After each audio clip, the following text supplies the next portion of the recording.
নমস্কার, আমি অসীম চক্রবর্তী আবার একটা ভিডিও নিয়ে আপনাদের সঙ্গে আজ করতলের যে রেখা নিয়ে আলোচনা করব তা রাহু রেখা নামে পরিচিত।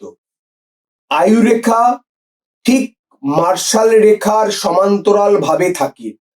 যদি দুটি এই রেখা থাকে তাহলে তা আরো ভালো হয়, কিন্তু রাহু রেখা সেই রেখাগুলি যা রাহুর ক্ষেত্র থেকে উঠে মার্শাল রেখার বিপরীত দিকে যায় এবং আয়ুরেখা, শিরোরেখা, ভাগ্যরেখা প্রভৃতিকে কেটে চলে যায়। তবে আয়ুরেখার সঙ্গে এগুলি প্রায় দেখা যায় যে 90 ডিগ্রি কোণ তৈরি করে। মার্শাল রেখার ঠিক বিপরীতে কাজ দেয়।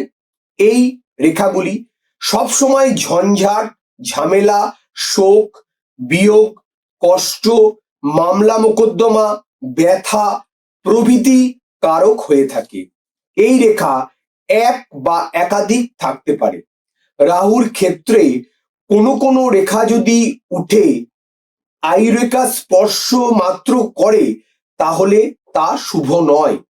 কোনো রেখা আয়ুরেখা কাটলে বা কেটে চলে গেছে তাহলে তা কিন্তু অশুভ এবং হৃদরোগ সংক্রান্ত ব্যাপারে আমরা দেখতে পাই। চিত্রে দেখুন 1 নম্বর করতলের চিত্রে দেখুন 1 নম্বর, এই রেখা কেবলমাত্র আয়ুরেখা স্পর্শ করলে ওই বয়সে, যে বয়সে এটা স্পর্শ করে সেই বয়সে রোগ ও শোক এবং বিয়োগ বোঝায়। চিত্রে দেখুন দ্বিতীয়ত, এই রেখা যদি আয়ুরেখা কেটে এসে ভাগ্যরেখাকে স্পর্শ করে তাহলে ঠিক সেই বয়সে আত্মীয় স্বজনের বিয়োগ ঘটতে পারে, পিতামাতার বিয়োগ ঘটতে পারে, সন্তানের ক্ষতি হতে পারে, অথবা অর্থনাশ এবং সম্পত্তি নাশও হতে পারে।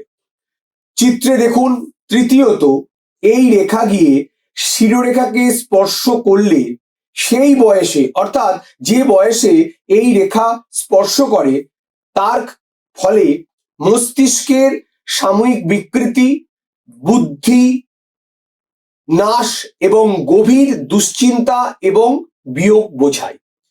চতুর্থত, চিত্রে দেখুন এই রেখা আরো এগিয়ে গিয়ে হৃদয় রেখাকে স্পর্শ করলে সেই বয়সে, অর্থাৎ যেগুলি প্রথমে বলেছি সেই বয়সে, ধরুন 25 বছর হোক, 27 বছর হোক, 30 বছর হোক, সেই বয়সে যদি এই রেখাগুলি ওঠে তাহলে সঙ্গে সঙ্গে প্রেম প্রীতিতে বাধা, সাময়িকভাবে আত্মীয় বিচ্ছেদ এবং সন্তানের সঙ্গেও বিচ্ছেদ হতে পারে।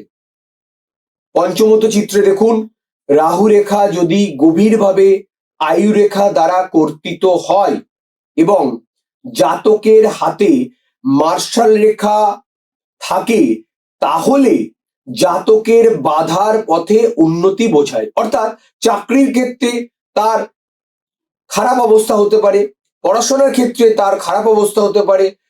রাহু রেখার সঙ্গে হাতে মার্শাল রেখা শুভ, ভাগ্যরেখার বৃদ্ধাঙ্গুলির গর্ভে যদি জব চিহ্ন, কাটা চিহ্ন বা যদি স্টার চিহ্ন আমরা থাকি তাহলে রাহু রেখার ক্রিয়া অনেক কমে যায়। অর্থাৎ রাহু রেখার সঙ্গে সঙ্গে যদি সমান্তরাল অনুগ্রেখা থাকে এবং 2টি বা 3টি রাহু রেখা থাকে বা কর্তিত বা ভগ্ন হয় বা বড় রেখাদের, তা ফল আরো খারাপ হতে পারে।